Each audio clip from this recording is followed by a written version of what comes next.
Innal hamdalillah nahmaduhu wa nasta'inuhu wa nastaghfiruhu wa natubu ilaihi wa na'udzu billahi min shururi anfusina wa sayyiati a'malina may yahdihillahu fala mudilla lahu wa may yudlil fala hadiyalah.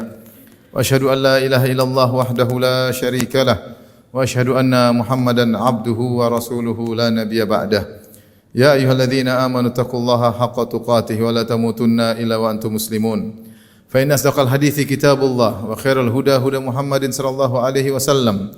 Wa syarrul umuri muhdatsatuha wa kullu muhdatsatin bid'ah wa kullu bid'atin dhalalah wa kullu dhalalatin finnar.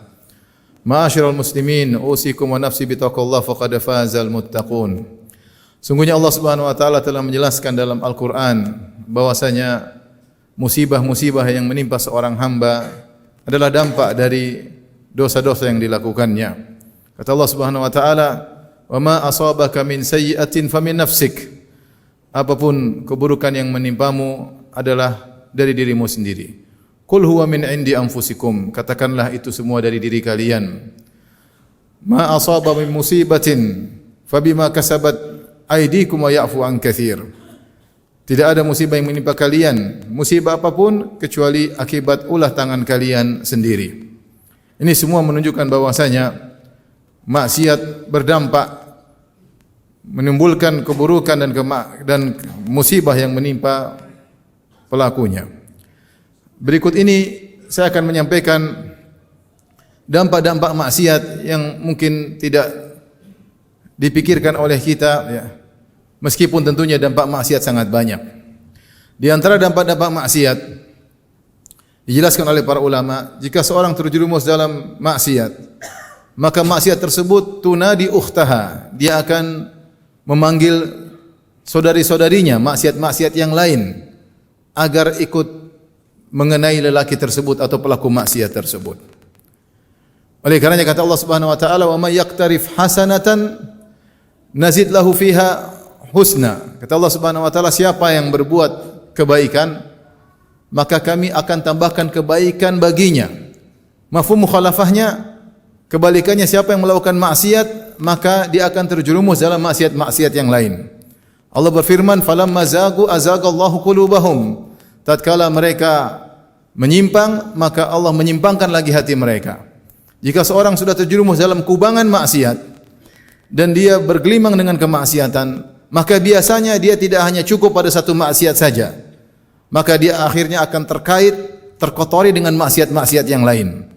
Karena maksiat yang dia lakukan akan memanggil teman-temannya maksiat-maksiat yang lain agar berkumpul bersatu pada lelaki tersebut atau pada pelaku maksiat tersebut. Ini yang terjadi. Betapa banyak orang melakukan maksiat dari satu maksiat, kemudian menggiring dia kepada maksiat berikutnya, kepada maksiat berikutnya, kepada maksiat berikutnya. Lihatlah kemaksiatan misalnya musik-musikan dan nyanyian. Betapa banyak kita lihat kenyataan seorang penyanyi, pemusik akhirnya terjerumus pada maksiat yang lain. Minum khamar misalnya. Tidak sampai di situ. Terjerumus pada maksiat yang lain lagi, misalnya narkoba. Tidak cukup di situ. Bersambung pada maksiat yang lain lagi, misalnya zina dan selingkuh dan seterusnya. Maksiat memanggil maksiat-maksiat yang lain untuk datang bergabung bersamanya. Dan ini adalah dampak maksiat yang sangat buruk. Jika seorang tidak bertobat kepada Allah dengan tobat yang benar, tidak keluar dari kubangan maksiat tersebut, maka kotoran-kotoran maksiat yang beraneka ragam akan menerpanya. Di antara dampak maksiat, bahwasanya seorang yang bermaksiat akan dicabut kebahagiaan dari hatinya. Dia berusaha mencari kelezatan. Dia sangka dengan kelezatan maksiat tersebut dia akan meraih kebahagiaan. Namun kenyataannya kebahagiaan justru dicabut oleh Allah dari hatinya. Seorang yang berzina, dia merasa dengan berzina, gonta-ganti pasangan dia akan bahagia. Namun ternyata tidak. Semakin dia berzina, dia semakin tidak bahagia. Sehingga dia harus mencari yang lain, mencari yang lain, mencari yang lain. Tidak ada kepuasan Allah berikan kepadanya. Sampai akhirnya dia terjerumus dalam praktek-praktek hubungan intim yang nyeleneh atau yang salah, ya, yang menyimpang, dan dia tidak akan pernah mendapatkan kebahagiaan. Sementara seseorang yang mungkin hidup di perkampungan, menikah dengan nikah yang syar'i, memiliki istri yang mungkin biasa-biasa saja, namun dia merasakan kebahagiaan. Kenapa? Karena dia menjalankan atau menyalurkan syahwatnya dengan cara yang benar. Adapun orang yang menyalurkan syahwatnya dengan cara yang haram, dia tidak akan pernah puas. kenapa kebahagiaan tersebut dicabut darinya.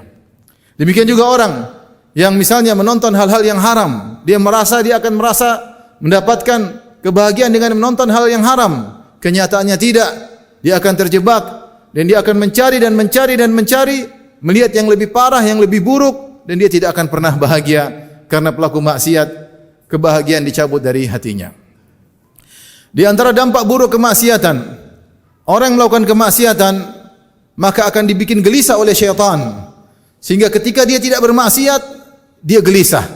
Dan inilah yang syaitan pernah bersumpah di hadapan Allah Subhanahu wa taala. Syaitan berkata, la uzayyinanna lahum fil ardi wa la ughwiyannahum ajma'in. Ya Rabb, sungguhnya benar-benar aku akan menghiasi maksiat kepada mereka di atas muka bumi. Sebagian ahli tafsir mengatakan, maka pelaku maksiat dibuat gelisah jika tidak bermaksiat. Maka dia terus mencari maksiat, Kerjaannya berpindah dari maksiat tersebut ke maksiat berikutnya dan berikutnya. Kalau tidak bermaksiat, dia terus gelisah dan gelisah. Jadi kecanduan dan terjebak dalam perangkap syahwatnya dan nafsunya, perangkap iblis. Waliyadzubillah. Oleh karenanya seorang ketika bermaksiat hendaknya dia bertobat kepada Allah Subhanahu wa taala. Jika tidak, maka dia akan terjebak dengan dampak-dampak maksiat yang sangat buruk tersebut. Di antara dampak maksiat, ma'syaral ikhwah rahimakumullah, di antara dampak maksiat adalah dicabutnya rasa malu dari pelaku maksiat tersebut. Lihatlah, ketika seorang melakukan maksiat, sedikit demi sedikit terkikis rasa malunya, mulailah hilang rasa malunya, sampai akhirnya dia tidak punya malu untuk bermaksiat di hadapan umum. Dia tidak perlu malu lagi. Kenapa? Rasa malunya telah hilang karena lumuran dosa maksiat yang telah meliputi hatinya. Rasa malunya pun hilang. Dan di antara dampak maksiat, hilangnya rasa kecemburuan. Ketika dia suka bermaksiat atau melihat yang haram atau melakukan hal yang haram, akhirnya ketika putrinya atau istrinya atau adik perempuannya melakukan kemungkaran, dia tidak ada gairah, tidak ada kecemburuan. Dia biarkan begitu saja. Kenapa? Karena dia sudah hal yang biasa yang dia lihat. Ketika dia menonton yang haram, melihat wanita terbuka auratnya dalam tontonannya, ketika istrinya buka aurat di hadapan umum, dia tidak rasa malu. Ketika putrinya tidak memakai jilbab terbuka auratnya, dia tidak rasa malu. Rasa malunya hilang karena dia sudah biasa melihat pemandangan tersebut. Maksiat yang sering dia lakukan, tidak ada kecemburuan, dicabut dari hatinya. Waliyadzubillah.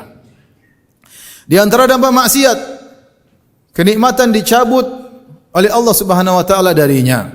Allah Subhanahu wa taala berfirman, "Wa daraballahu mathalan qaryatan aminatan mutmainnatan kanat aminatan mutmainnatan ya'tiha rizquha ragadan min kulli makan fakafarat bi an'amillah fa'adzaqahu Allahu libasal ju'i wal khaufi bima kanu yasnaun." Allah memberi perumpamaan tentang suatu negeri yang negeri tersebut tadinya aman, tentram, datang rezeki dari segala sisi dengan rezeki yang berlimpah ruah. Fakafara bi an'amillah, kemudian mereka ingkar, mereka bermaksiat, maka Allah rasakan bagi negeri tersebut kelaparan, pakaian kelaparan dan pakaian ketakutan akibat ulah perbuatan yang mereka lakukan. Dalam satu hadis kata Rasulullah sallallahu Inna rajula la yuhramu rizqa minadz dzambi yusibuhu. Sungguh seorang dihalangi dari sebuah rizki oleh Allah Subhanahu wa taala. Allah menghalangkan rizki darinya karena dosa yang dia lakukan. Hadis ini meski musanadnya bermasalah tapi maknanya benar.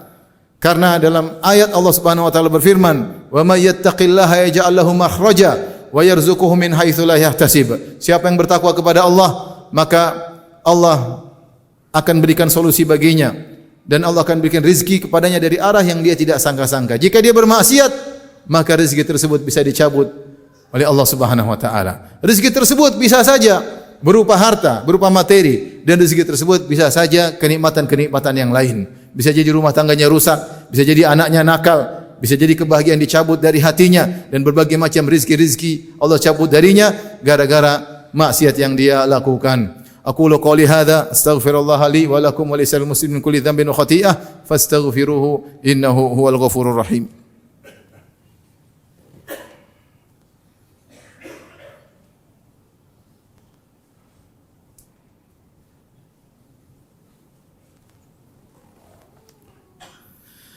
Alhamdulillahi ala ihsanih wa syukru lahu ala taufiqihi wa amtinani wa asyhadu an la ilaha illallah wahdahu la syarika lahu ta'ziman li sya'nih wa asyhadu anna Muhammadan abduhu wa rasuluhu da'ila ridwani. Allahumma salli alaihi wa ala alihi wa ashabihi wa ikhwani. Di antara dampak maksiat sebagaimana disebutkan oleh Ibnu Qayyim rahimahullahu taala bahwasanya hati berkhianat ketika saat dibutuhkan untuk tidak berkhianat.